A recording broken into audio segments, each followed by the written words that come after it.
Bisa kan?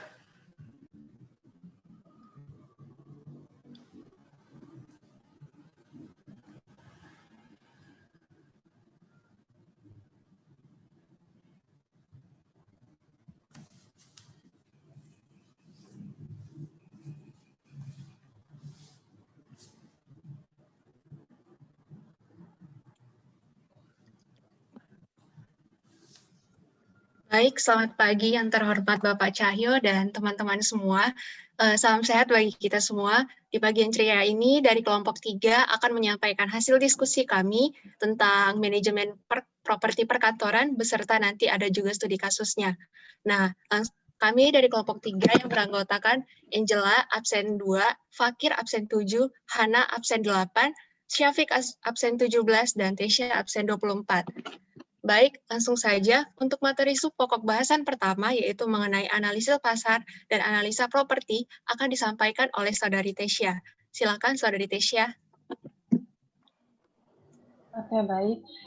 Jadi, analisis pasar itu adalah suatu kegiatan penyelenggaraan untuk mempelajari berbagai masalah tentang keadaan pasar. Pasar itu dibuat di real estate ketika dua atau lebih pihak bertemu untuk tujuan menyewakan atau membeli tempat. Dan sebagai agen bagi pemilik, manajer properti bertanggung jawab untuk mengidentifikasi tren ekonomi utama dan pengaruhnya terhadap nilai properti tertentu di tingkat pasar tertentu. Dan di sini terdapat regional analysis, labor analysis, mengevaluasi data, klasifikasi bangunan perkantoran, dan seleksi lokasi. Next. Oke, jadi laporan analisis pasar regional itu harus mencakup demografi dan informasi ekonomi di wilayah regional atau metropolitan, di mana properti subjek itu berada. Informasi itu biasanya disajikan adalah sebagai berikut. Yang pertama, statistik dan tren populasi, pengusaha besar di daerah tersebut, penghasilan rata-rata dan data pekerjaan, deskripsi fasilitas transportasi, tren penawaran dan permintaan, dasar ekonomi kota, prospek ekonomi masa depan. Dan karena ekonomi regional secara keseluruhan itu mempengaruhi ketersediaan semua penyewa, maka gambaran pasar regional sama pentingnya bagi pemilik bangunan untuk tempat tinggal keluarga tunggal yang tersebar secara individu seperti halnya bagi pemilik properti komersial dan industri.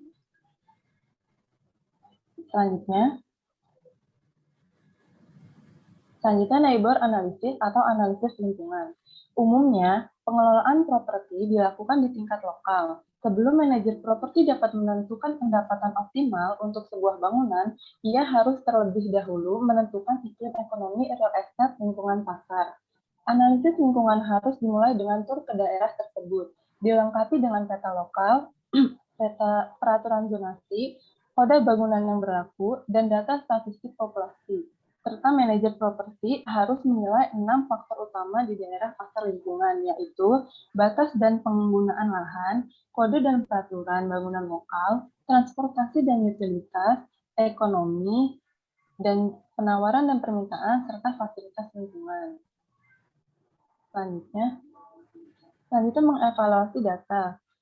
Setelah survei pasar regional dan lingkungan selesai, manajer dapat memulai menganalisis informasi, dan hanya manajer yang memiliki pengetahuan tentang siklus ekonomi real estate yang dapat mulai menilai dampak hasil pada tren masa depan di pasar mereka sendiri. Saat meninjau data ini, manajer yang berspesialisasi akan fokus pada hal berikut. Yang pertama, terdapat industri, yaitu peluang untuk ekspansi fasilitas, transportasi, layanan utilitas khusus, ketersediaan bahan baku, dan tenaga kerja potensial di daerah. Yang kedua, ada komersial. Komersial itu jumlah dan pola lalu lintas, lokasi pesaing, fasilitas transportasi umum, tempat parkir, dan median pendapatan penduduk. Dan yang ketiga, ada perumahan, yaitu ukuran unit keluarga, tingkat pendapatan rata-rata, tren populasi, tingkat pekerjaan saat ini, dan kondisi sosial dan fasilitas budaya. Selanjutnya ada klasifikasi bangunan perkantoran. Pada situs BOMA atau Building Owners and Managers Association, definisi basis metropolitan meliputi hal-hal berikut.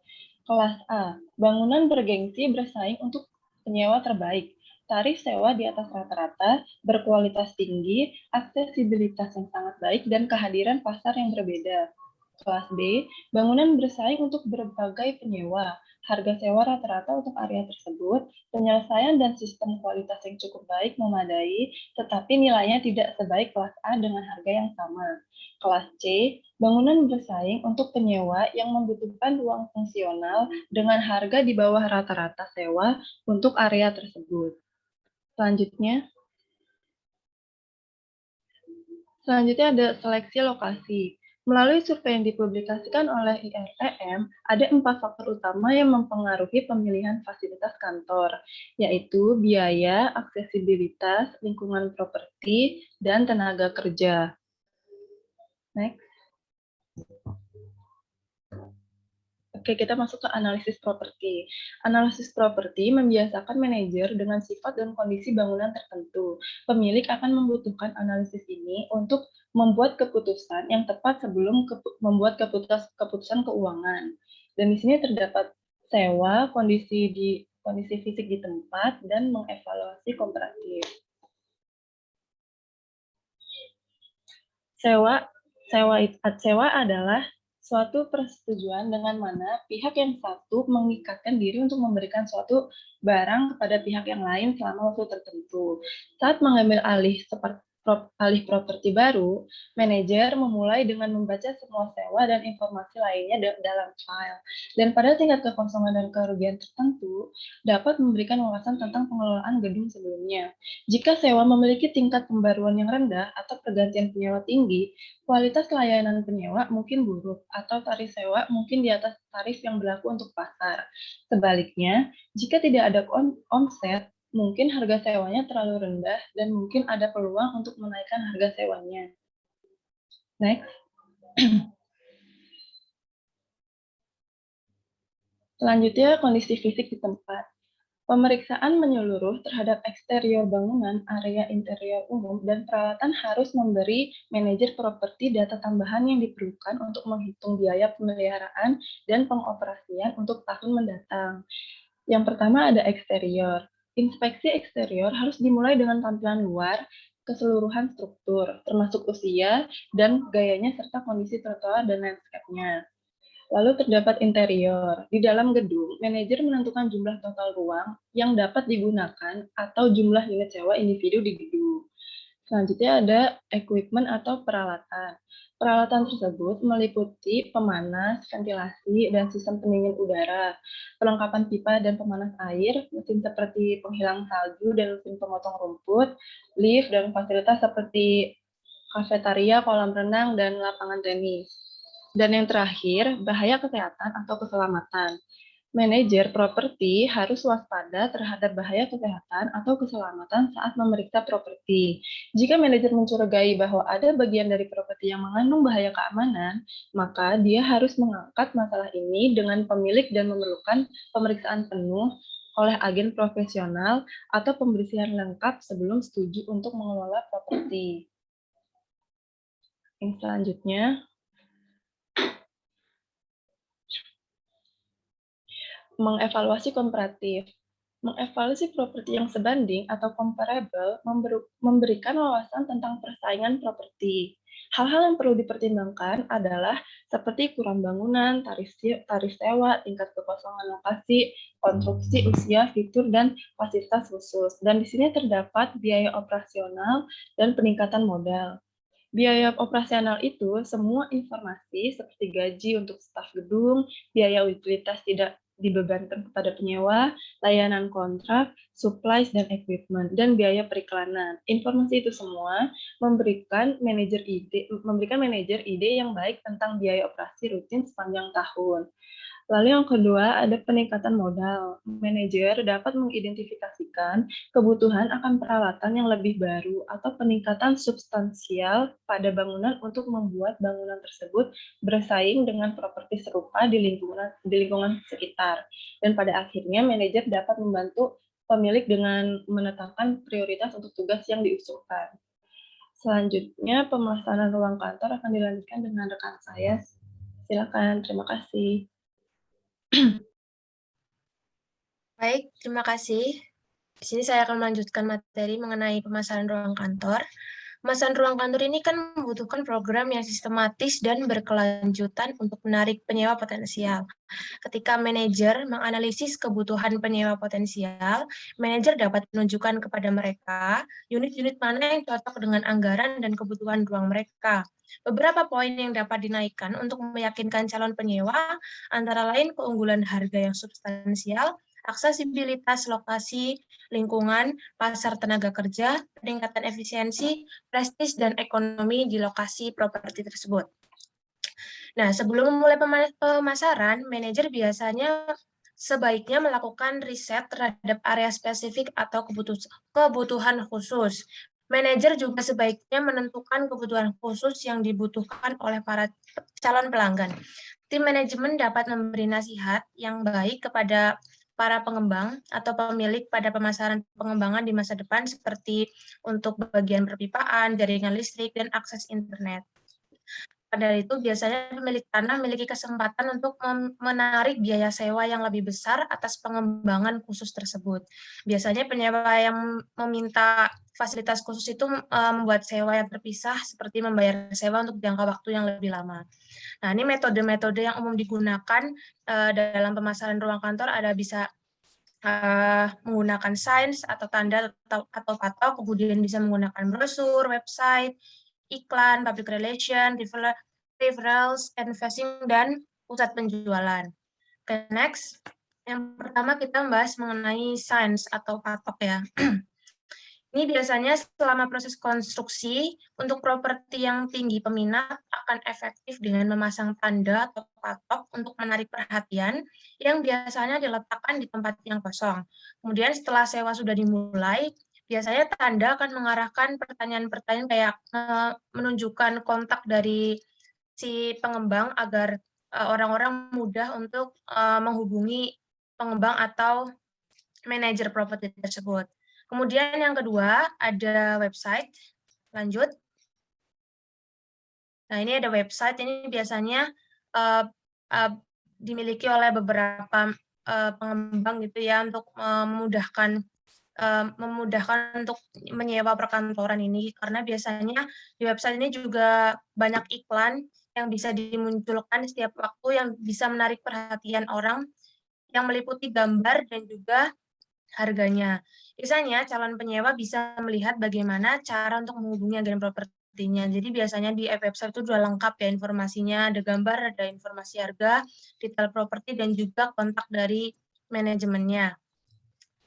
Biasanya untuk website yang baik ini harus sering-sering diupdate atau diperbarui agar lebih memunculkan informasi terbaru dari sewa perkantoran tersebut.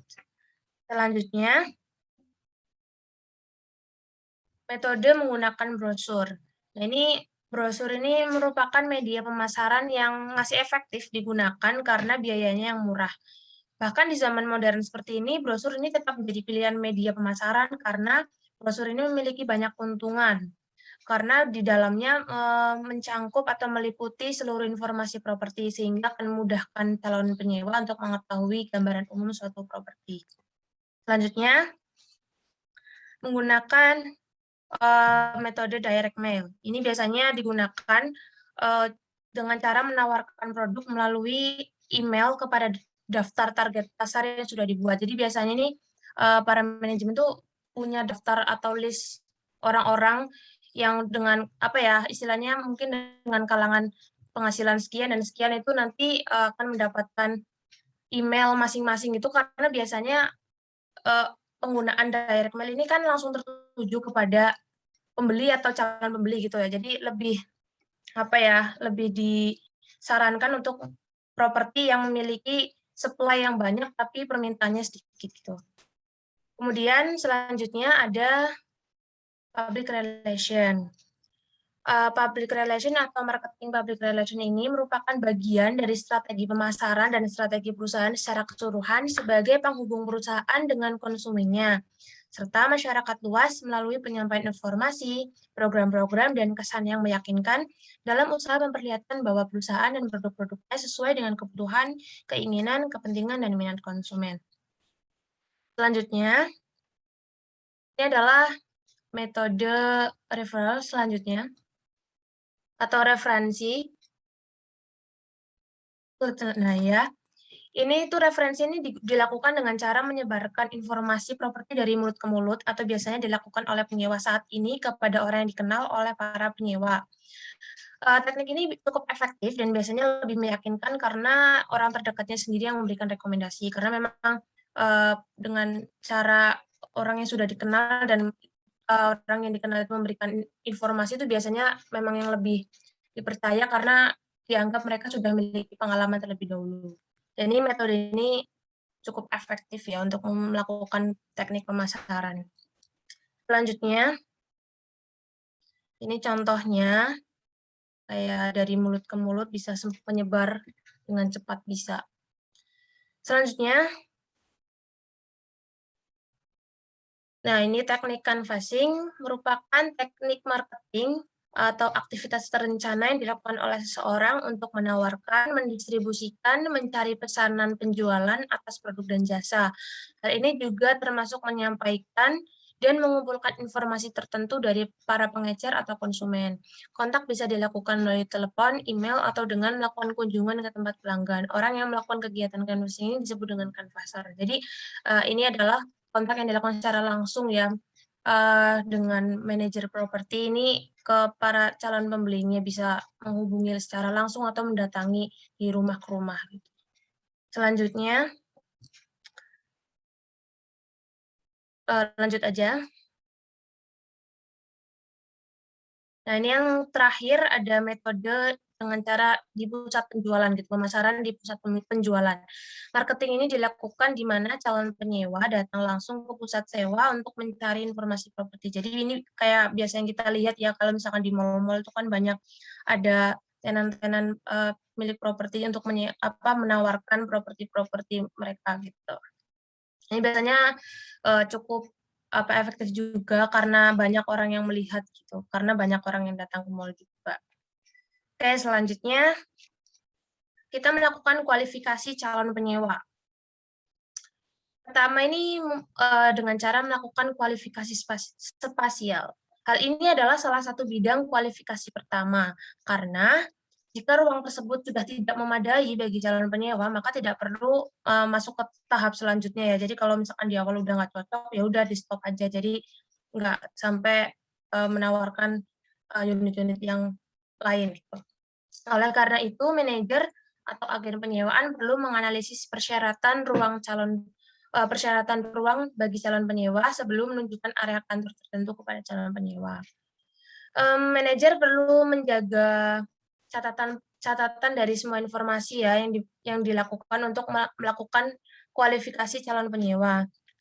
Manajer harus menemukan faktor alami dari bisnis prospek, tipe-tipe posisi pekerja, jumlah pekerja di setiap jabatan, dan tugas-tugas mereka yang masing-masing menjadi suatu bentuk perencanaan alokasi ruang. Ruang kantor ini akan bervariasi tergantung kebutuhannya, seperti staf sekretariat dan staf manajerial yang pasti beda-beda lah ya. Ukuran luasnya sesuai dengan jabatannya. Nah ini kita bisa mengidentifikasi perbedaan 4 kategori penggunaan ruang yang akan kita bahas. Ini yang pertama ada single office space. Ini kriteria yang mengacu pada area yang tertutup atau semi tertutup. Biasanya melayani single occupant atau penyewa yang nggak multi gitu ya, cuman sendirian gitu. Termasuk area sirkulasi untuk menyediakan akses ke kantor. Ukurannya bervariasi sekitar 100 kaki persegi nih ya, per meter. Kemudian untuk yang ukuran segini tuh cocok untuk manajer yang middle manager gitu. Terus ada ukuran juga yang 300 kaki persegi itu untuk direktur utama. Jadi biasanya tiap jabatan memiliki ukuran luas yang berbeda-beda. Sebelumnya, ke slide sebelumnya. Nah, ini yang kedua ada multi-personal areas. Ini Area yang merupakan ruang kerja terbuka atau tertutup untuk lebih dari satu orang biasanya berukuran luas sekitar 55 sampai 90 kaki persegi per orang, tergantung dari jabatan pegawai, kebijakan perusahaan, dan jumlah pekerja yang berbagi ruangan. Selanjutnya, fasilitas khusus atau special facilities. Ini ruangan yang digunakan untuk mengakomodasi peralatan khusus yang digunakan oleh para pekerja. Peruntukan standar area ini cukup sulit untuk menentukan area kegunaan khusus karena biasanya sudah dibuat beberapa peraturan. Misalnya ruang pertemuan untuk 4 orang butuh lebih dari 200 kaki persegi dan ruang makan itu yang berkisar 250 kaki persegi. Kemudian ada miscellaneous area atau area lain-lain. Ini merupakan ruangan yang tidak termasuk area kerja yang permanen, seperti ruang pengarsipan, arus lalu lintas, perpustakaan, ruang persediaan, ruang surat, dan komputer. Kemudian dibutuhkan untuk koridor juga dan sirkulasi interior yang biasanya butuh sekitar 15% dari total area kantor. Biasanya juga ditambahkan 5% untuk ruang pengarsipan. Oke, untuk yang kedua, selanjutnya akan dibahas oleh rekan saya. Terima kasih. Negosiasi sewa dan pemeliharaan bangunan. Lanjut.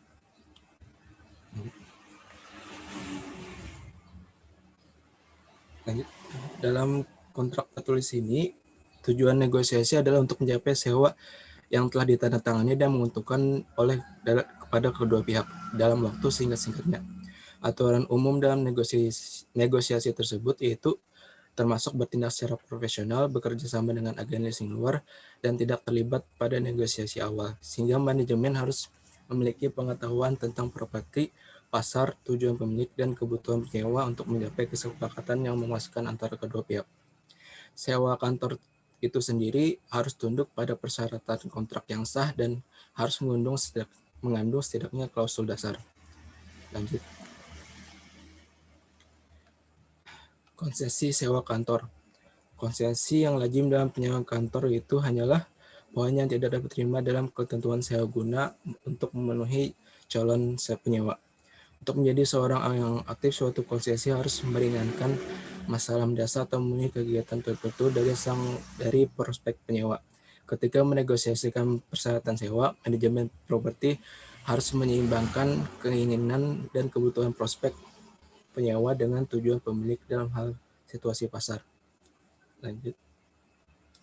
Dalam konsesi sewa kantor itu sendiri, terdapat yang pertama yaitu eskalasi klausul. Karena sebagian besar sewa kantor berjalan dalam jangka waktu lebih dari 1 tahun, maka eskalasi klausul biasanya dimasukkan ke dalam ketentuan perjanjian. Klausul seperti itu mencakup kenaikan tahunan yang dapat dihindari, seperti pajak dan biaya operasional, selain mengikuti dan mengantisipasi kenaikan sewa pasar. Metode perhitungan tersebut sangat bervariasi. Kenaikan pajak dan pengeluaran di atas angka untuk tahun dasar yang ditetapkan, kemudian itu dapat diproratakan berdasarkan presentasi penyewa dari total ruang yang ditepati dan ditagih dan dibayar sebagai biaya terpisah. Dalam kasus lain, tarif sewa dasar dapat disesuaikan secara langsung. Beberapa sewa dihitung kenaikannya mengacu pada angka tahun dasar yang telah disesuaikan untuk menjadikan hunian penuh.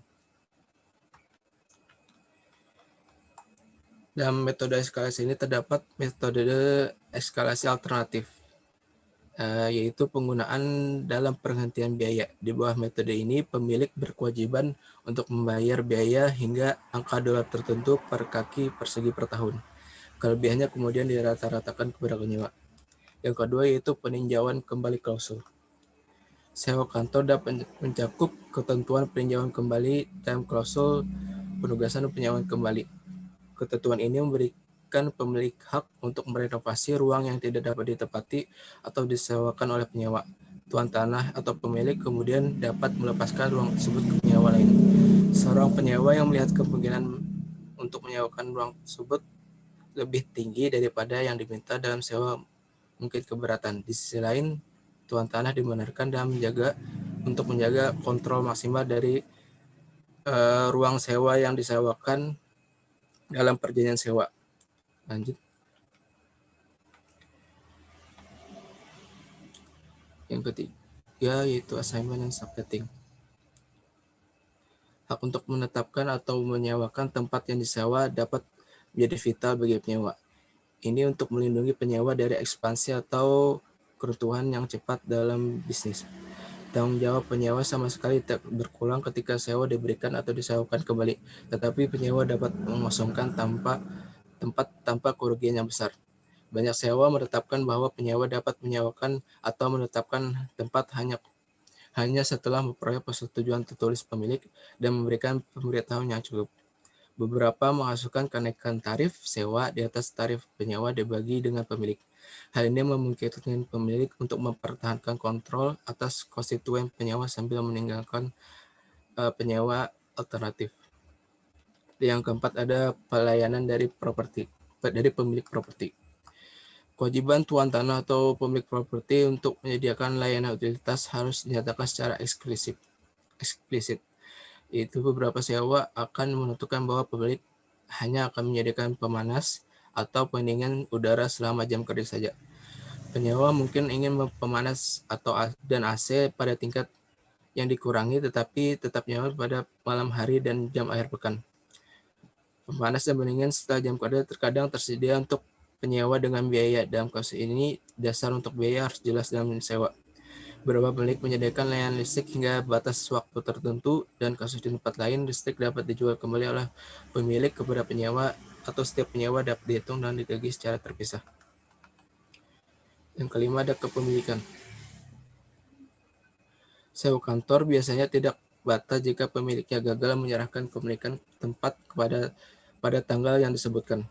Beberapa kelonggaran dalam memenuhi tenggat waktu pembangunan harus diizinkan karena besarnya pekerjaan yang terlibat dan menyesuaikan area dan kebutuhan penyewa tertentu.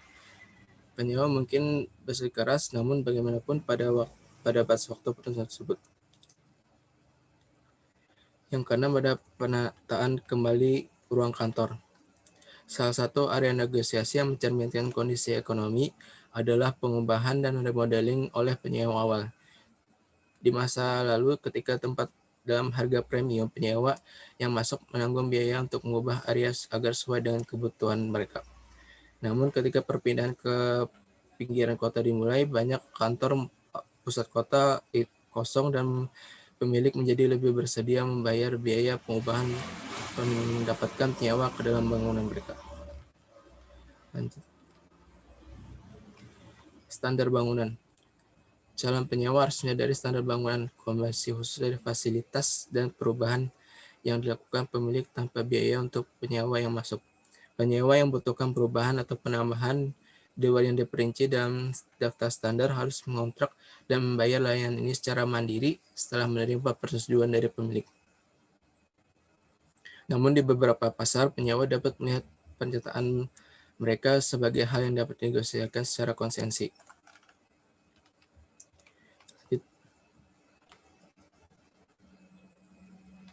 Pemenuhan standar ada atau American with Disabilities Act. Manajer properti harus berhati-hati untuk mengingat persyaratan ada ketika mendiskusikan dan merencanakan perbaikan penyewa. Meskipun tidak diwajibkan untuk melakukannya, manajer properti harus memberitahu penyewa tentang keberatan ada tersebut dan bahwa mereka mungkin memiliki kewajiban kepatuhan bersama dengan manajemen bangunan. Lanjut. Yang terakhir itu ada pemeliharaan gedung. Secara umum, pemeliharaan gedung dan personel operasi harus cocok dengan pola efisiensi dan efektivitas biaya. Kebutuhan akan staf permanen, pembersihan jendela, tukang kayu, tukang listrik, tukang ledeng, penjaga garasi, dan penjaga keamanan akan tergantung pada ukuran bangunan dan kebutuhan penyewa. Banyak dari pekerjaan ini dapat dilakukan secara lebih ekonomis berdasarkan kontrak. Harus didasarkan pada pola yang efektif dan efisien, yaitu mencegah turnover pemenuhan perawatan khusus, yaitu meliputi elevator, kebersihan rutin, dan konstruksi baru. Selanjutnya akan dilanjutkan oleh Oke, baik. Terima kasih kepada saudara Fahir dan teman-teman. Ya, jadi tadi teman-teman kita sudah mendengar materi-materi mengenai manajemen properti perkantoran. Kita langsung masuk aja selanjutnya ke praktek dari manajemen perkantoran itu sendiri, biar lebih terbayang gitu ya. Nah, jadi kita langsung mulai dari bangunan yang kita bahas adalah Wisma 46 BNI.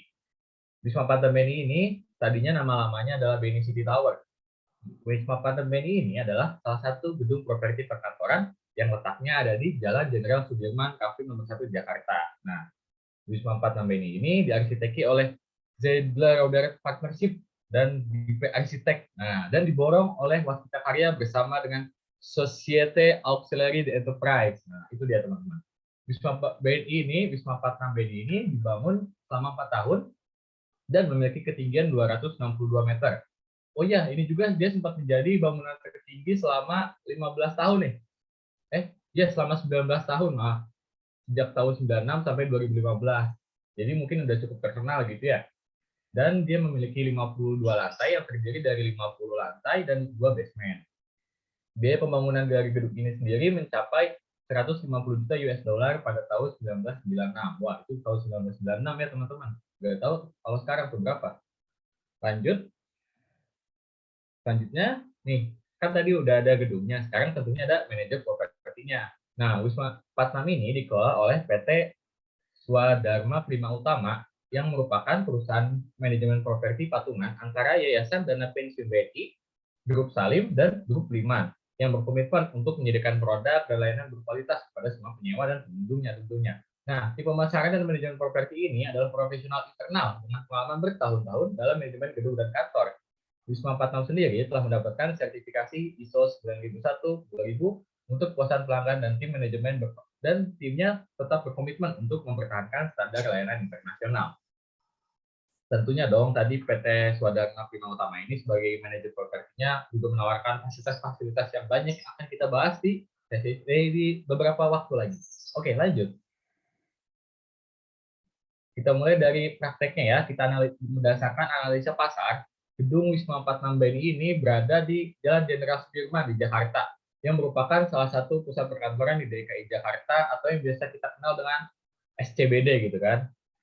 Dan secara analisa regional, ini tuh udah tepat dibangun sebagai gedung perkantoran karena tadi lokasinya berada di Jalan Jenderal Sudirman dan di sana tuh keterbatasan lahan itu sangat tinggi ya. Jadi lahannya sangat sedikit tapi kebutuhan gedung perkantoran sangat tinggi. Jadi dengan adanya Wisma 46 BNI ini tuh sudah sangat tepat gitu teman-teman. Dan selanjutnya berdasarkan analisis lingkungan ini tuh kita akan membahas fasilitasnya ya yang ada di sekitar lokasi gedung Wisma 46 ini. Yang bisa dibilang sangat-sangat mendukung lah kalau bukan mendukung. Agar gedung ini tuh tepat jadikan gedung perkantoran.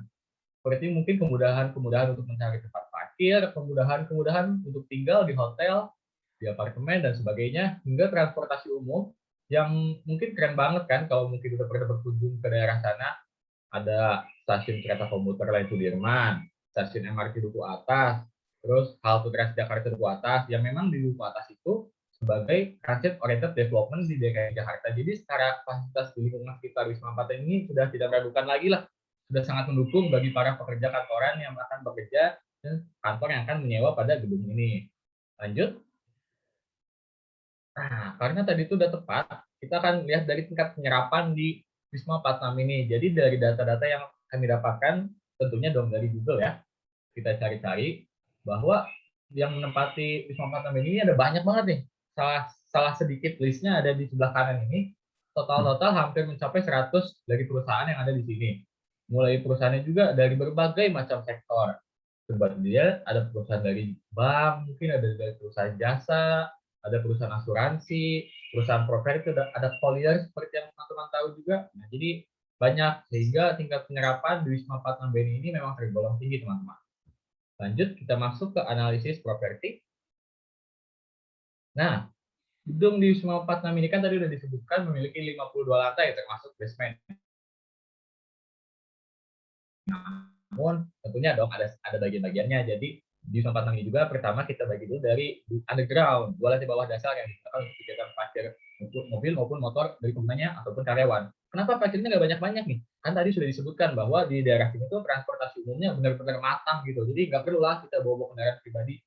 Dan selanjutnya kita masuk ke dari denah bagian keduanya ada di lobby gitu kan, kafe, bank, resto, ya buat santai-santai dikit lah, belum masuk ke area perkantorannya. Baru di bagian terakhir di lantai 2 sampai lantai 50 bagian atas itu ada area untuk gedung kegiatan perkantoran tadi yang sudah disebutkan tingkat penyerapan bahwa isinya perkantoran seperti PT Accenture, Kor Indonesia, PT Acer, dan lain-lain. Nah, fasilitas dari properti di oh ya maaf belum. Fasilitas dari properti di sini juga banyak nih teman-teman. Jadi tentunya kalau gedung-gedung perkantoran seperti ini dia juga memiliki fasilitas seperti ATM, seperti restoran, apotek, tempat parkir, keamanan untuk kebakaran, pemeliharaan dan lain sebagainya tadi yang deskripsinya sudah dijelaskan teman-teman yang sebelumnya. Selanjutnya kita masuk ke next slide. Oke, di next slide ini ada juga nih, ada pemasaran, kualifikasi, dan negosiasi seperti yang tadi kan sudah dibahas nih. Jadi pemasaran Wisma 46 ini kita bisa gampang banget nyari di Google, tinggal cari Wisma 46, udah langsung ketemu wisma46.com, itu tuh sebagai website mereka yang sekaligus menjadi tempat pemasaran online. Tapi mereka juga nggak terbatas pemasaran dari situ, tentunya banyak media-media lain yang digunakan, dan salah satunya adalah website tadi. Dan di website juga mereka tidak hanya menggunakan website mereka sendiri, mereka juga mengitip sewakan mungkin ya seperti itu di website sewakantor.com. Tentunya dalam skala besar seperti ini manajer properti dari Wisma 46 ini yaitu yang tadi PT Swadharma Prima Utama, dia akan mengurus calon penyewanya secara lebih profesional yang akan membawa kita ke analisa selanjutnya yaitu analisa kualifikasi calon penyewa. Nah, jadi ini tadi yang menjadi calon penyewa di perkantoran ini tentunya bukan perusahaan yang sembarangan. Mereka harus perusahaan yang udah lebih apa ya, namanya sudah tidak asing mungkin ya teman-teman bagi beberapa kita. Karena apa? Karena tadi kan sudah disebutkan bahwa kualifikasi dan klasifikasi penyewa juga penting, baik untuk si penyewanya maupun untuk si gedung properti perkantoran itu sendiri. Dan namanya sudah tidak asing kita dengar dong pastinya. Nah, selanjutnya ini ada proses contoh negosiasi serta aturan sewa Wisma 46. Ini kami dapatkan dari website sewa kantor. Dan contohnya kayak gini nih, jadi misalkan ada yang mau menyewanya itu harganya bukan per kotak gitu, tapi per meter persegi, per bulan gitu kan. Misalkan ingin 1.000, untuk servis charge-nya di 98.000 meter per 98.000 per meter persegi. Yang itu tuh udah termasuk AC, housekeeping, security 24 jam, tapi untuk lampu dan kelistrikannya dihitung terpisah. Nah, jangka waktu pembayaran itu tribulanan dibuka, dan uang jaminannya maksudnya kalau waktu-waktu gitu kan nggak mampu bayar, jadi bisa diambil dari uang jaminan yang sebesar harga sewa dasar 3 bulanan plus biaya layanan tersebut. Tapi dengan minimal sewa tentunya 3 tahun. Nah, kalau untuk hal-hal lain yang sudah disebutkan seperti itu, yang sudah dibahas di atas, di materi-materinya mengenai pemeliharaan perbangunan, tentunya sudah sangat baik pada Wisma 46 ini, soalnya dia memiliki tim engineering sendiri juga.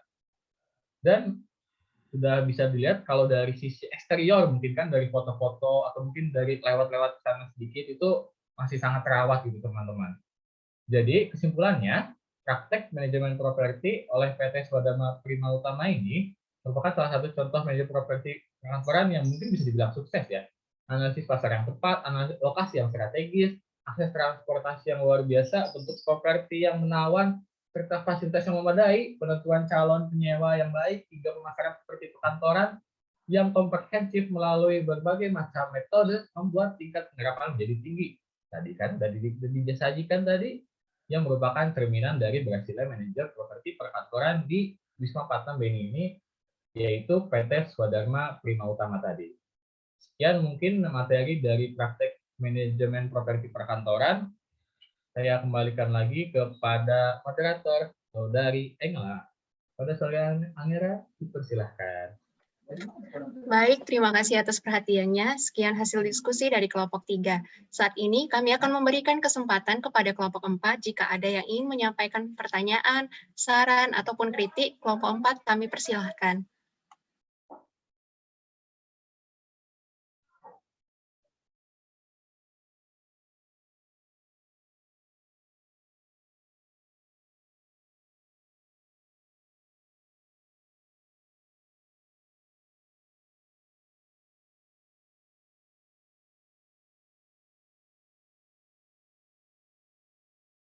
Kepada kelompok 4, kami persilakan untuk memberikan pertanyaan, saran, dan kritik. Baik, halo kelompok 3, nama saya Tiara Putri Irawan dari kelompok 4. Saya akan menanyakan, kan tadi ada poin pemenuhan standar Amerika Disabilities Act kan. Nah, penerapan di Indonesia tuh kayak gimana sih standar Amerika ini? Terus ada nggak standar dari Indonesia sendiri yang diterapkan di Indonesia yang semacam ADA untuk penyandang disabilitas di Indonesia. Terus kalau ada itu apa contohnya penerapannya di Indonesia gitu. Terima kasih. Terima kasih Saudari Tiara. Baik, mungkin boleh ke pertanyaan selanjutnya dulu.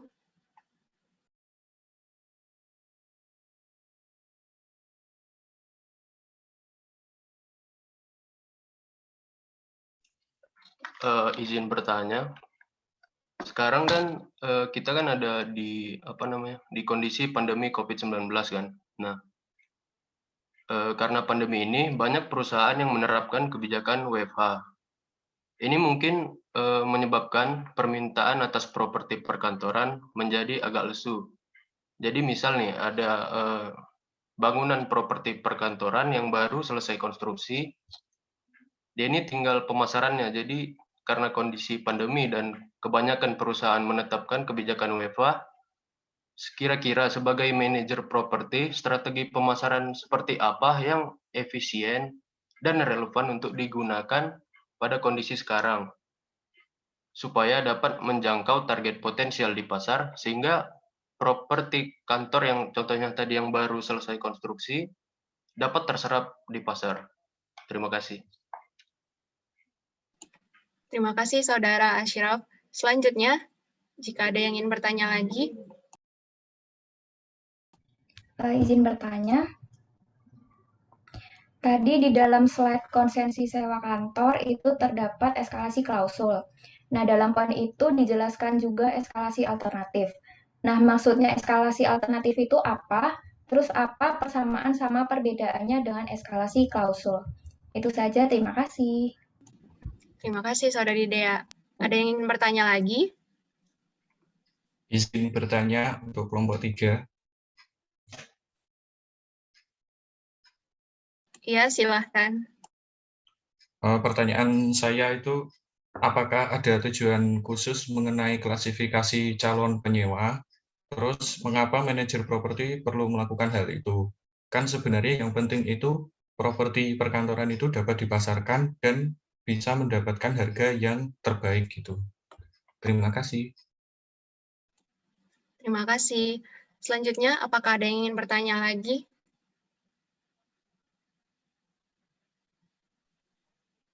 Izin bertanya, tadi kan disebutkan di pemilihan gedung bahwa pemilihan gedung itu harus berdasarkan pada pola yang efektif dan efisien. Pola yang dimaksud pola yang efektif dan efisien itu seperti apa? Contohnya yang lebih detailnya, serta bagaimana sih caranya? Terima kasih. Baik, terima kasih buat pertanyaannya dari kelompok 4. Sembari menunggu hasil diskusi kami seperti biasa kita akan melakukan ice breaking. Nah, untuk ice breaking, saya serahkan kepada Saudara Syafiq. Silakan Syafiq. Oke, terima kasih. Ya, teman-teman dan Pak Arif, izin untuk share screen dulu. Jadi, pagi ini izinkan saya untuk memimpin game tebak-tebakan, alias game tebak-tebak-tebak judulnya. Oke, mungkin teman-teman langsung aja ya. Nanti kalau mau jawab, bisa langsung di chat Zoom atau raise hand gitu. Tapi kayaknya di chat Zoom aja ya teman-teman ya. Aduh. Sudah terlihat? Belum, Fik. Masih hitam. Nah, udah. Oke. Nah. Ya, nanti kalau mau jawab bisa langsung di kolom chat ya. Atau di raise hand aja boleh deh. Nanti gimana. Nah, ini tebak-tebakan ini kita materinya ada dari materi yang tadi kita bahas. Materi tentang seputar kampus kita sama ya tebak-tebakan biasa lah ya, daripada jago kok pastinya. Kita mulai aja langsung dari soal nomor pertama. Mana aku nggak mau. Nah, yuk ini tebak-tebakan apa? Langsung aja tulis di kolom chat Zoom boleh.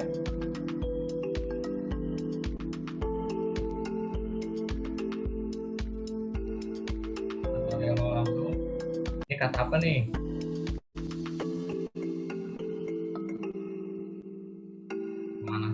Pemanasan nanti pertama. Oke, benar banget kereta. Siapa tadi yang pertama? Fadlil ya. Nanti yang menang dicatat ya, kita pasti ada sesuatu kok kalau yang menang ya. Benar banget nih kereta. Oke, lanjut. Ini agak serius nih, ini mengenai materi. Ini adalah salah satu tujuan dari pemeliharaan gedung kantor. Jadi kalau yang membaca mungkin, kalau yang memperhatikan mungkin tahu bagi salah satu tujuan dari pemeliharaan gedung kantor. Kan pemeliharaan gedung kantor tadi ada lagi di PowerPoint-nya. Ayo, ada yang jawab nih?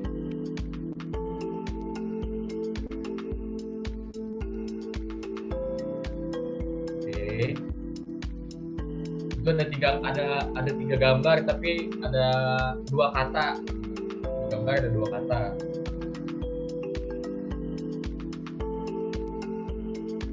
Ini merupakan salah satu tujuan dari pemeliharaan gedung kantor. Dari gambar pertama dulu deh, gambar pertama.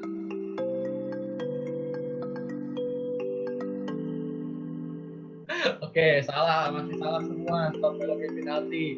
Oke, Nanda benar. Mencegah turnover ya. Wah, benar. Mencegah, ini turn atau belok, ini over. Mencegah turnover. Hore, Nanda hebat-hebat. Mantap. Ini ngoper, ini lagi ngoper tuh, ya kan? Lagi ngoper, ini lagi stop mencegah, ini belok mencegah, ngoper, gitu ya kan? Lanjut, ini adalah salah satu nama tempat sekitar PKN Stan, gampang banget nih masa nggak tahu. Ada Sarimi, nama Yoi, Sarmili, baik sekali dengan mudah. Kalau yang di luar materi kayaknya gampang ya. Oke lanjut, benar banget nih Sarmil ini. Nah ini nih, habis ini kita ke materi lagi. Ini tuh adalah metode pada analisis properti untuk mengukur area lantai. Tadi kayaknya sempat beberapa kali sih dibahas, disebutkan gitu. Ada di materi yang tadi. Ini ada dua kata, ada dua kata beda-beda. Waduh lapar, Hana belum sarapan ya. Ada nih di materi nih. Ayo, ada yang tahu ini atau ini gitu tadi kalau di materi itu ya. Itu merupakan metode pada analisis properti untuk area lantai.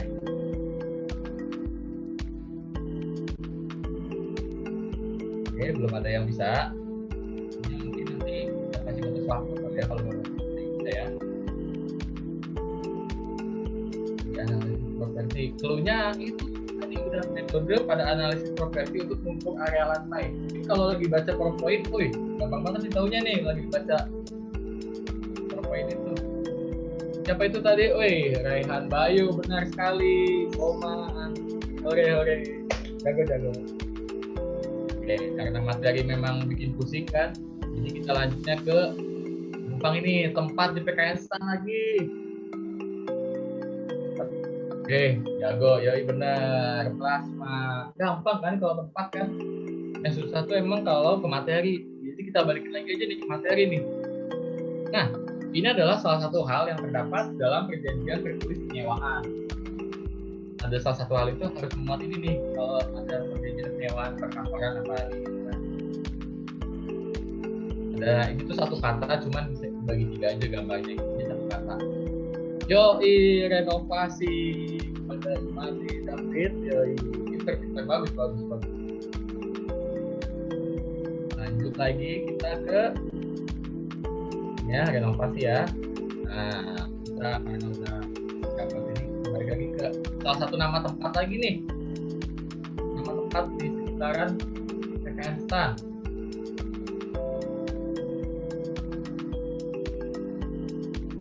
Lubang buaya. Ya, nama tempat di sekitar Bekantan. Oh, gampang banget nih mah. Yoi, Nanda bener lagi. Waduh, Nanda ini poinnya ada berapa ya? Ada 2 ya. Nanda. Sekali Nanda. Oke, masih Nanda memimpin. Benar, kali monggo.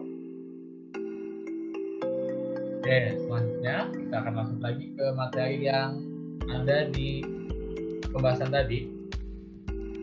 Oh, tadi tuh ada yang nanya nih, kok bisa buaya jadi kali mongso? Ini kan dikali nih kan, dikali terus lagi memangsa, jadi kali mongso gitu.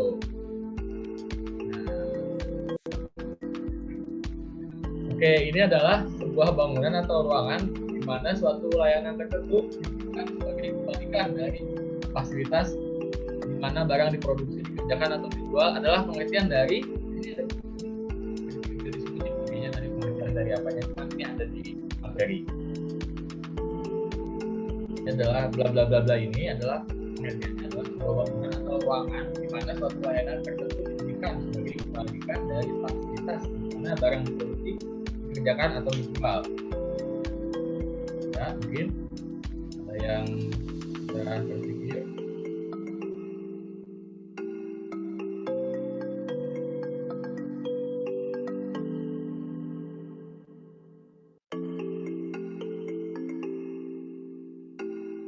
Salah, belum ada yang tepat. Ini ada orang bangun tidur nih. Ini ada Unan. Ini ada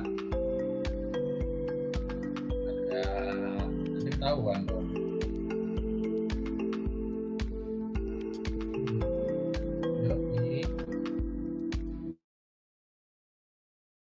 Ini ada yang bisa jawab. Rehan Bayu ini bersaing dengan Nanda itu bahwa dia rupanya benar sekali, bangunan kantor. Mana ini dibangun, ini Unan, bangunan di kantor ya. Benar. Sekarang kita lanjut ke tebak-tebakan yang mudah aja nih. Ayo, ada yang bisa jawab nggak ini? Gampang banget, aduh. 3 detik aja ya. 3, 2, 1, yuk jawab. Ya, Tiara. Ruben Onsu, bener banget. Kita ciptakan ini. Lanjut lagi, karena Ruben Onsu dan dengan ditebak, kita ke materi selanjutnya. Kita ke materi. Ini itu adalah salah satu metode pemasaran untuk menarik perhatian para pembeli. Tadi dibahas nih, ada dibahasnya. Tadi di skip atau dibahas? Tadi kayaknya dibahas deh. Oh, yang di skip tadi sih sama dari siapa ayo. Ya, betul sekali Tiara, kan pasti juga ini saingnya nih. Ada Rehan Bayu, ada Nanda, ada Tiara. Oke, benar banget kan pasti.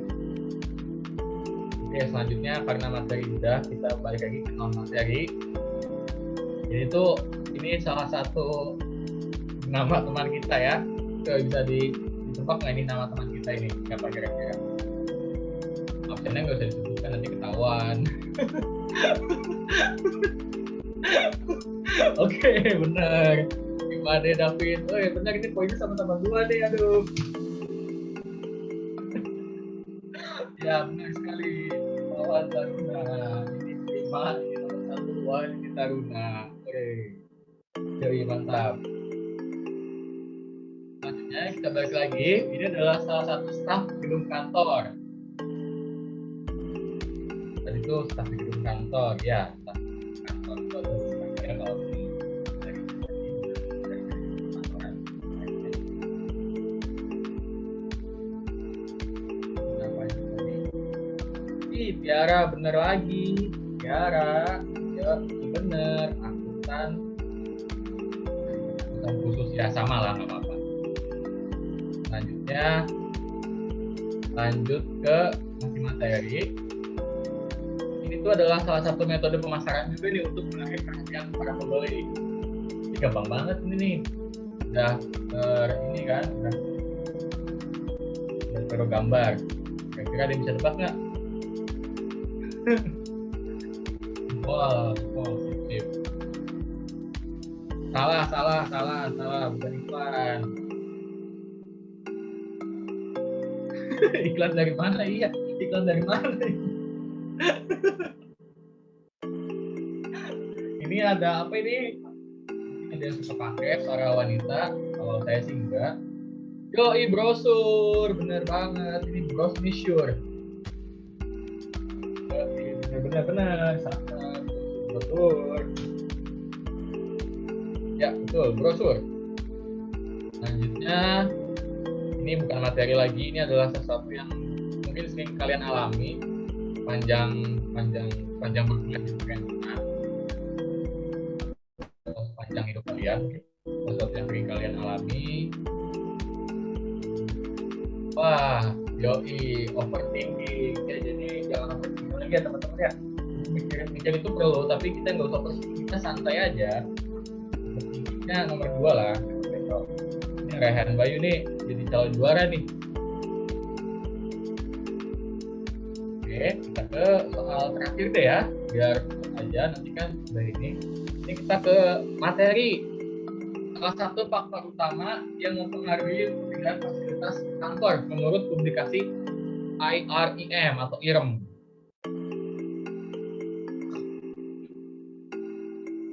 Ini salah satu faktor utama nih. Yoi, biaya, bener banget. Rehan Bayu emang jago ya, juara. Oke, jadi ini aja nih tadi teman-teman gamenya. Ya, itu tadi game tebak-tebakannya. Terima kasih udah berpartisipasi. Mohon maaf kalau ada yang nggak sesuai ya, tapi semoga sesuai. Jadi juaranya ada Rehan Bayu tadi yang bisa paham banget tebak-tebakan dari buaya sampai tebak-tebakan yang lain. Gila. Nanti Rehan Bayu di PC oleh salah satu anggota kelompok kami ya, Rehan Bayu untuk selanjutnya. Mungkin dari saudari Amila, apakah sudah siap untuk menjawab pertanyaan nih teman-teman kelompok kitanya? Baik teman-teman, tadi sudah ice breaking, seru ya ice breaking kelompok 3. Terima kasih Syafiq sudah mempersiapkan ice breaking untuk hari ini. Nah, setelah itu kita tadi udah pendinginan nih, kita akan kembali ke topik diskusi. Saya akan menjawab pertanyaan dari Tiara terlebih dahulu ya. Untuk pertanyaan Tiara, ada poin tentang pemenuhan standar ADA. Bagaimana standar American with Disabilities Act yang diterapkan di Indonesia? Apakah Indonesia juga punya standar semacam ADA untuk penyandang disabilitas? Kalau ada, apa contohnya?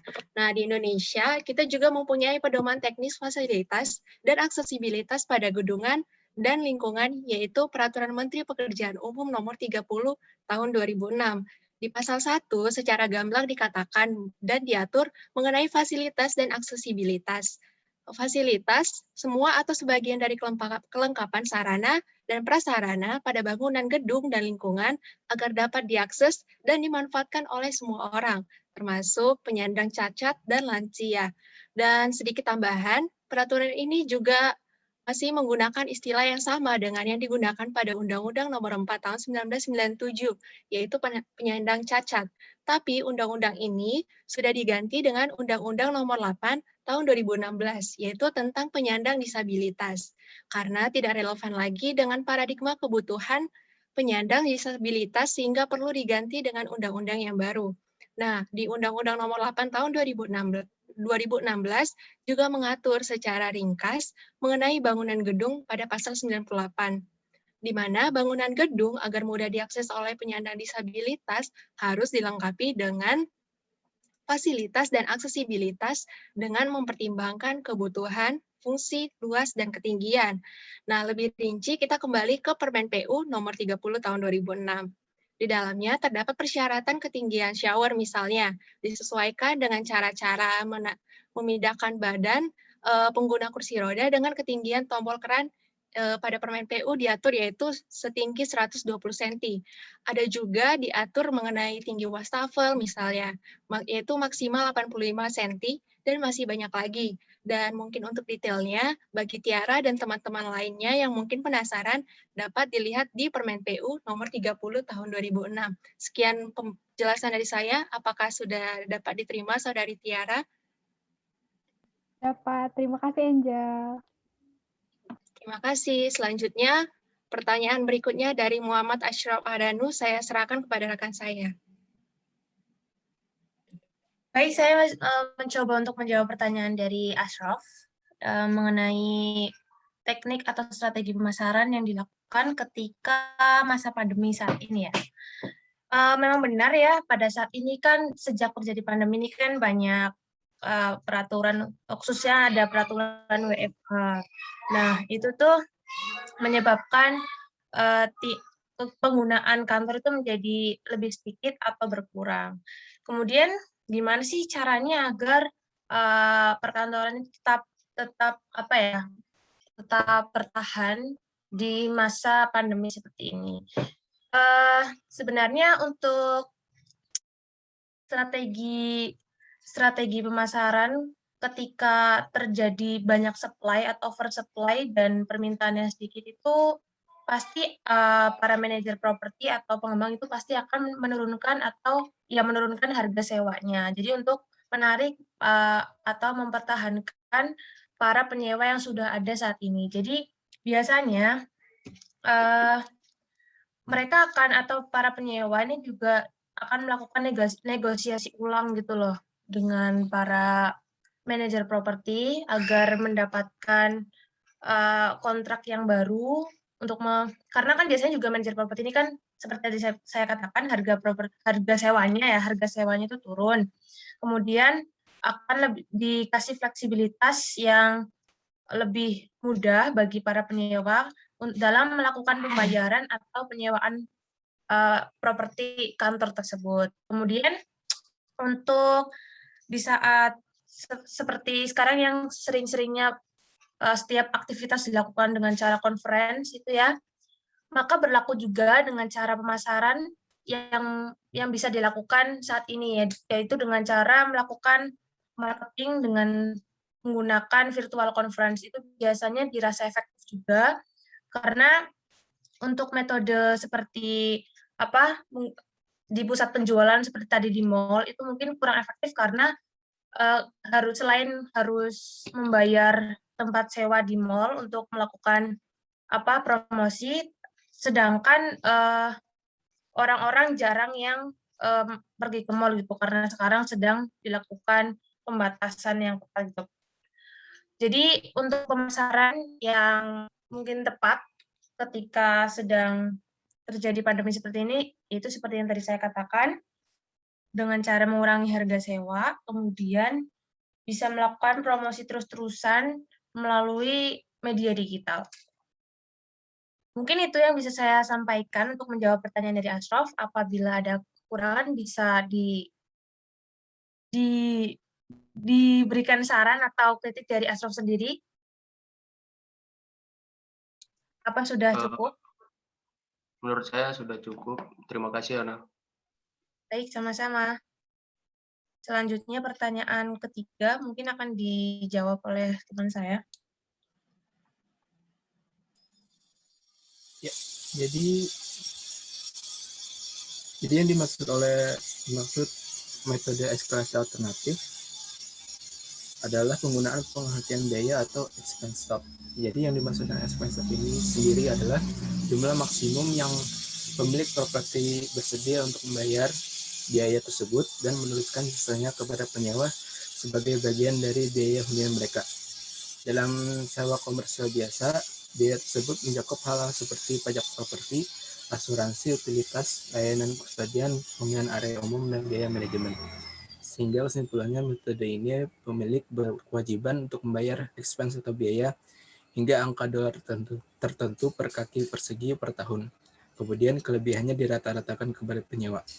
Perbedaan antara eskalasi klausul dan eskalasi alternatif tersebut adalah jika terdapat kenaikan, maka perhitungan pembagiannya berdasarkan presentasi penyewa dari total ruang yang ditempati dan ditagih dan dibayar sebagai biaya terpisah.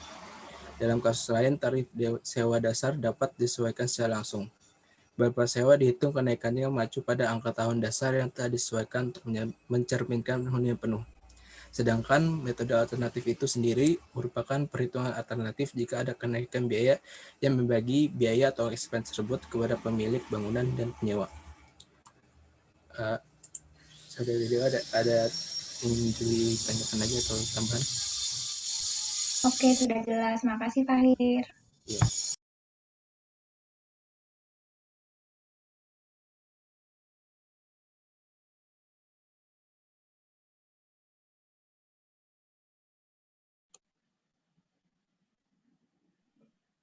Baik, Selanjutnya. izinkan saya mungkin ya yang akan menjawab pertanyaan dari Saudara Isan Danu ini tentang apakah ada tujuan khusus mengenai klasifikasi calon penyewa dan mengapa melakukan itu. Padahal kan tadi yang perlu dikejar kan harusnya ya yang penting yang sewa banyak gitu kan biar dapat keuntungan. Nah, tapi pertama ini yang mungkin buat klasifikasi ini kan klasifikasi juga termasuk ke dalam kualifikasi. Apakah calon penyewa tersebut layak atau tidak nih untuk menyewa di perkantoran tersebut? Oke, karena tadi kita membahas tentang Wisma 46, kita ambil contoh kasus aja deh yang tadi. Di Wisma 46 ini misalkan ada perusahaan yang ingin menyewa. Kenapa sih harus diseleksi dulu gitu kan? Iyalah, misalkan kalian cari pasangan aja diseleksi gitu kan, masa kantor cari calon penyewa nggak diseleksi? Perlu pastinya. Nah, karena apa? Karena mereka akan mengisi di gedung perkantoran tersebut itu, tentunya mereka bakal mencantumkan alamat Wisma 46 ini sebagai alamat kantor mereka. Misalkan ada perusahaan apa, di bawahnya ada kop surat, alamatnya Wisma 46, bla bla bla bla bla bla. Nah, itu bisa beresiko nih, bila mana penyewa itu merupakan penyewa yang tidak bertanggung jawab. Mungkin bisa saja seperti penipu, atau contoh-contoh terburuknya kan seperti teroris, pembawa narkoba dan lain sebagainya melakukan praktek di gedung perkantoran yang kita sewakan tersebut. Sangat-sangat berbahaya yang seperti itu. Dan contoh yang mungkin kemarin baru segar di ingatan kita seperti yang contoh Grab Toko itu, Grab Toko kan perusahaan gak jelas gitu kan, yang mengatasnamakan Grab atau apa itu kan nama Grab jadi tercemar, apalagi misalkan mereka menempati wilayah di perkantoran Wisma 46 ini. Waduh, itu udah sangat merugikan bagi Wisma 46 sendiri dan udah bangun gedung mahal-mahal berjalan sama ini, kalau ada penyewa yang seperti itu kan langsung rusak gitu kan image-nya, ya jadi itu akan sangat merugikan. Jadi karena itu akan merusak citra dari perkantoran tersebut. Maka seleksi dahulu terhadap calon penyewa ini nih penting banget gitu. Jadi harus sesuai kebutuhan juga. Apakah penyewa ini butuh area tertutup atau yang terbuka? Atau apakah para penyewa ini juga butuh di lantai bawah ataukah lantai atas tidak masalah? Seperti itu untuk kualifikasi dan klasifikasi dari penyewa dan jadi nggak melulu mengenai harga murah dan yang penting ke sewa deh, nggak melulu seperti itu karena ada biaya lain yang lebih penting yaitu tadi biaya citra dari gedung perkantoran itu sendiri yang di masa depan diharapkan bisa menggenerate income yang lebih bila mana mereka bisa menjaga citra dari gedungnya. Terima kasih. Mungkin ada yang masih kurang kepada Saudara Yusadani. Ya, ada cukup, sudah sangat jelas sekali. Terima kasih, Syafiq. Terima kasih, Saudara Yusadani. Mungkin selanjutnya dilanjutkan pertanyaan selanjutnya dari teman saya kembalikan lagi.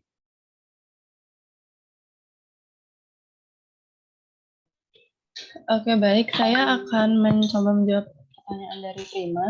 Jadi, dalam pemeliharaan bangunan perkantoran disebutkan bahwa pemeliharaan kantor harus didasarkan pada pola yang efektif dan efisien. Pola yang efektif dan efisien itu seperti apa? Contohnya serta bagaimana caranya? Jadi, pola pemeliharaan yang efektif dan efisien itu bisa dilakukan dengan mudah ketika pengelola memanfaatkan sejumlah teknologi seperti Internet of Things dan Artificial Intelligence. Dengan Internet of Things, pengelola tidak akan kerepotan dalam merawat alat elektronik yang terdapat di gedung. Contoh mudahnya itu seperti mereka bisa mengatur kapan pendingin ruangan menyala, serta bisa mengoneksi pemakaian lampu dan komputer ke status pusat kendali. Sementara itu, artificial intelligence bisa membantu merekomendasikan waktu puncak pemakaian listrik kepada pusat kendali, sehingga pengelola akan dengan mudah menganalisis langkah yang harus diambil ketika terdapat gangguan. Pola pemeliharaan juga dianggap lebih efektif dan efisien jika jam operasi sudah terpenuhi, maka peralatan harus diganti. Karena jika pergantian peralatan yang jam operasinya telah terpenuhi tidak dilakukan, dikhawatirkan akan terjadi kerusakan yang lebih dan menimbulkan kerugian yang lebih besar.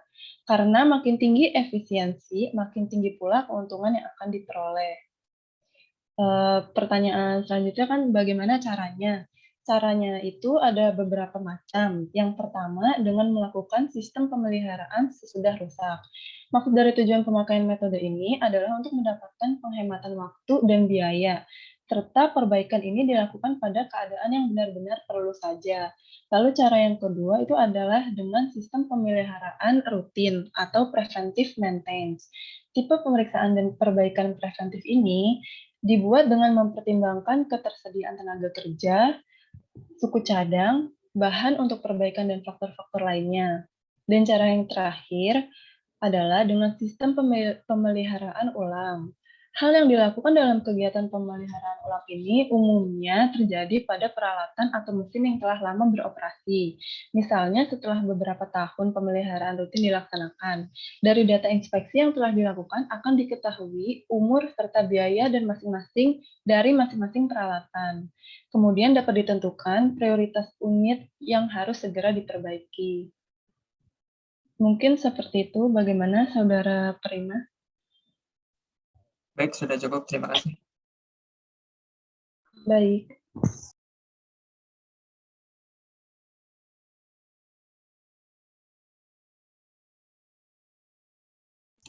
Baik, sekian presentasi dari kelompok 3. Kami mohon maaf kepada Bapak dan teman-teman semua jika ada perkataan kami yang salah dalam menyampaikan materi ataupun dalam menjawab pertanyaan dari teman-teman. Sekian dari kami. Terima kasih. Kami kembalikan kepada Pak Cahyo.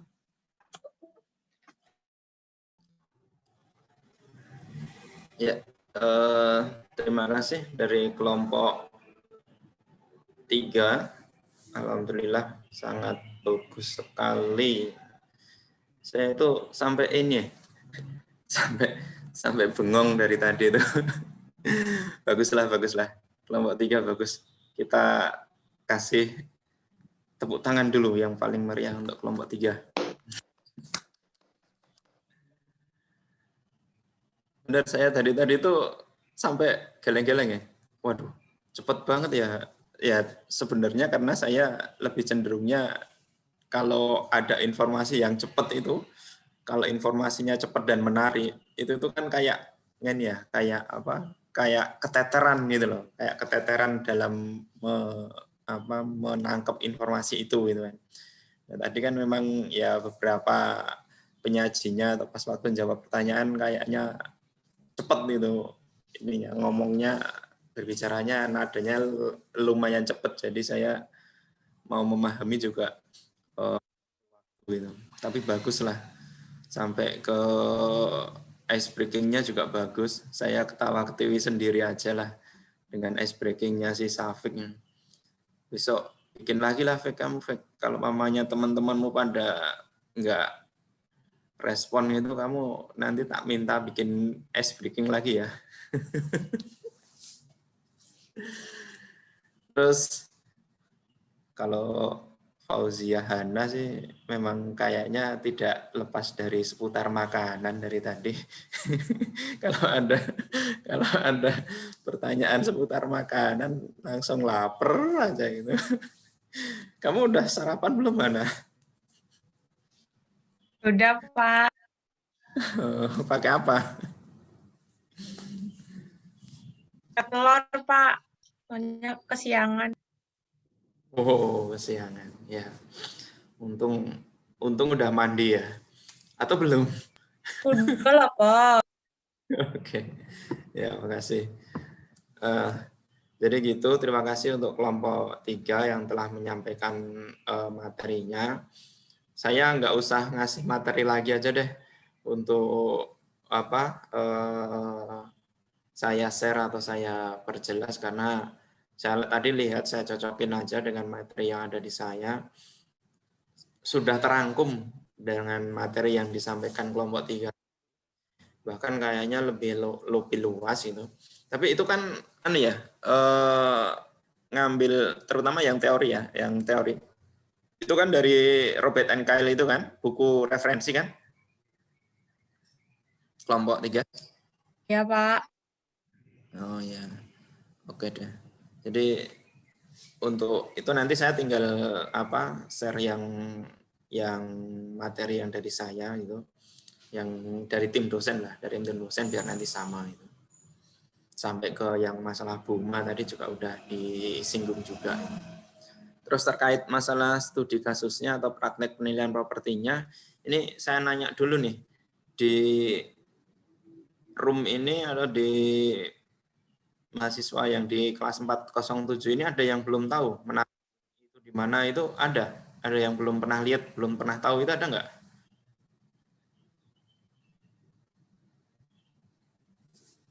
Coba saya cek ini yang sering kali nggak ngomong ini.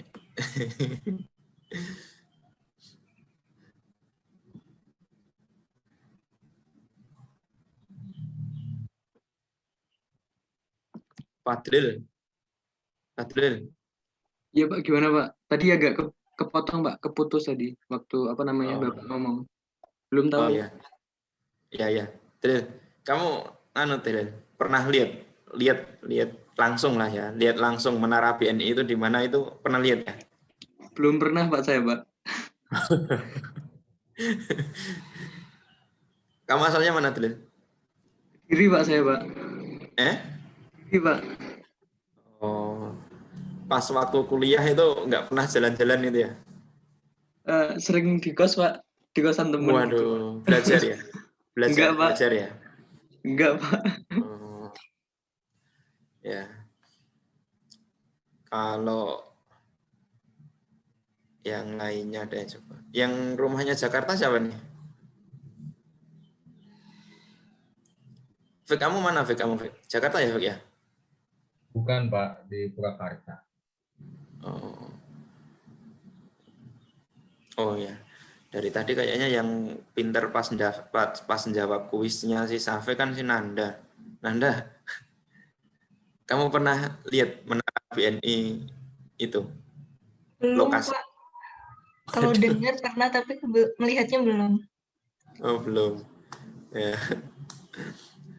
Salsabila, nah, kamu kan orang Pondok Aren ini kan, pernah kan main-main ke Tamrin, Sudirman Tamrin itu, pernah kan?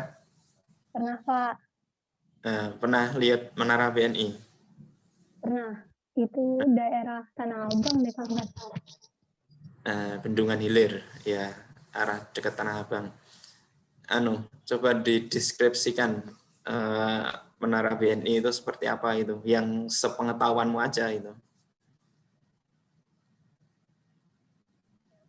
Belum pernah itunya sih masuknya, cuma kalau ngelihatnya emang ya tinggi banget gitu Pak. Ya, tinggi ya. Selain tinggi apa lagi?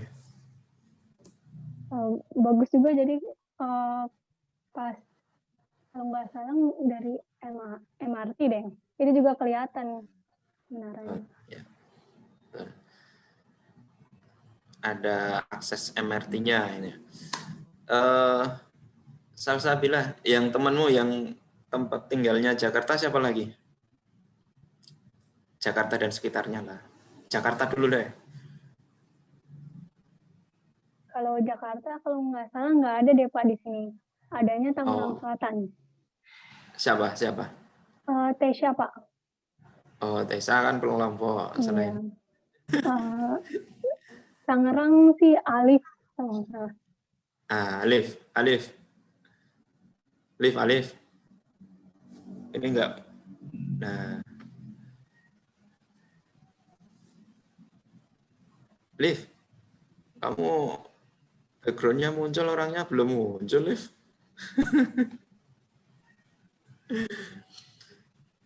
Tapi suara kedengeran ya, Liv?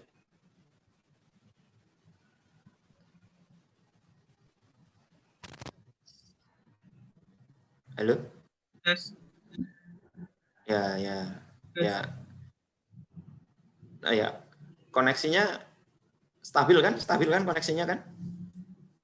Lagi pakai paket sih, Pak. Oh, oke. Ya, Liv, kamu kan orang Tangerang. Tinggalnya di mana kamu, Liv? Tangerangnya? Di Karawaci, Pak. Oh, Karawaci, oke. Tadi kan sudah disampaikan sama Salsabila itu. Ada di Tanah Abang atau Ben Hill itulah ya. Terus menurut dia Menara BNI itu tinggi, terus di dekatnya ada MRT. Nah, kalau menurut kamu kamu tambahin apa lagi infonya yang tentang Menara BNI itu? Ya, salah satu gedung skyscraper di Jakarta aja sih Pak, yang tinggi banget juga. Ya. Udah sih Kamu Pak, pernah? itu aja. Pernah kan? Pernah lihat kan? Kalau ngelihat pernah Pak, tapi ngulik-ngulik dia itu apa dan sebagainya nggak sampai segitunya Pak. Oke. Ya, makasih. Oke, kelompok 3 yang menentukan kemarin praktek manajemen properti kok ketemu Wisma BNI, Menara BNI siapa? Saya, Yang Pak. usul. Oh, Safik. Oke. Pertimbangannya apa, Fik? Kok kamu kayaknya, wah ini Menara BNI nih yang perlu bisa diangkat nih? Atau langsung karena dapat datanya saja gitu? Enggak, lagi cari-cari Google sama waktu itu pernah ke KFC di stasiun BNI itu ngeliatin ke sana. Terus kayaknya ingat, oh itu gedung perkantoran. Coba cari Google. Terus pas cari Google, ada juga perusahaan manajemen propertinya gitu. Wah, berarti cocok gitu Pak, pas nyari Google. Ya, oke, makasih. Ya, bagus. Jadi ya paling enggak cara berpikirnya atau alur berpikirnya bener lah ya.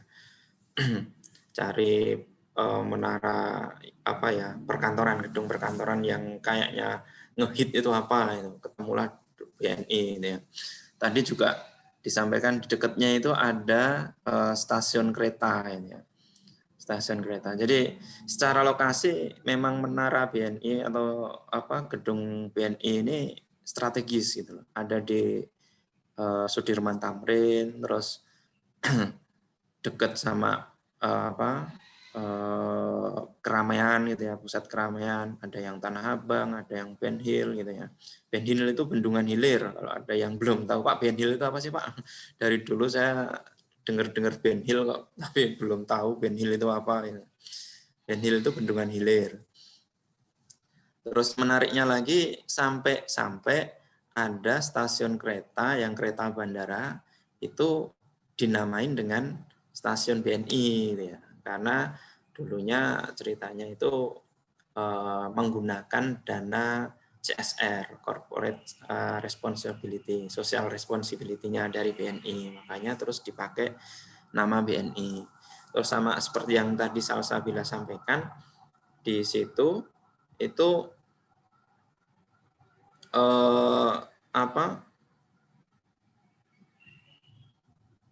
ada MRT juga itu loh. Jadi kalau dari sisi aksesibilitas KRL ada, itu ya komuter lain itu ya komuter ada, MRT ada, busway ada, terus jalan utama iya, Plus jadi sempat tadi Safik pas waktu awal-awal menyampaikan juga sempat jadi landmark gitu ya, karena dia jadi gedung tertinggi gitu ya, sempat jadi gedung tertinggi dan bentuknya memang ikonik gitu ya. Tahu simbolnya BNI ya, Bank BNI itu kan simbolnya kapal terus ada layarnya gitu ya. Nah itu gedung BNI itu bentuknya atasnya atapnya itu ada semacam kayak berbentuk layar. Nah itu.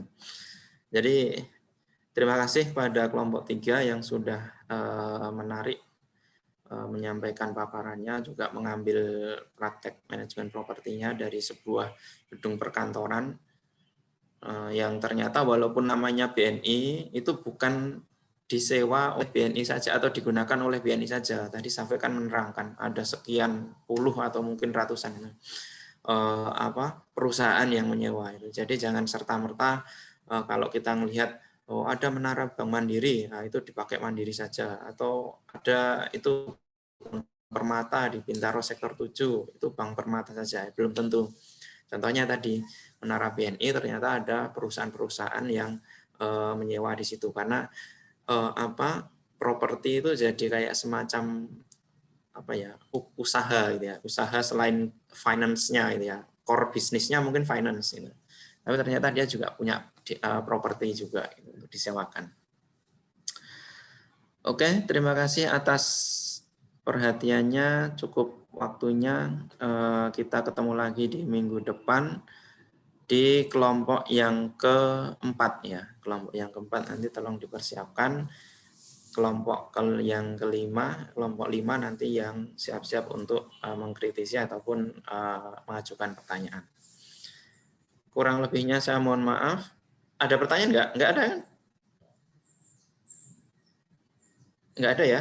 Oh, terima kasih lah. Kalau nanya makanan, nanya sama Hana nanti, Fauzia lah. Itu udah cocok itu kalau sama dia. Mungkin gitu aja. Terima kasih atas perhatiannya. Mohon maaf atas segala kekurangannya. Kita ketemu lagi insya Allah minggu depan. Saya akhiri. Bila taufik wal hidayah. Assalamualaikum warahmatullahi wabarakatuh. Waalaikumsalam warahmatullahi wabarakatuh. Terima kasih. Terima kasih banyak, Pak. Ya, sama-sama.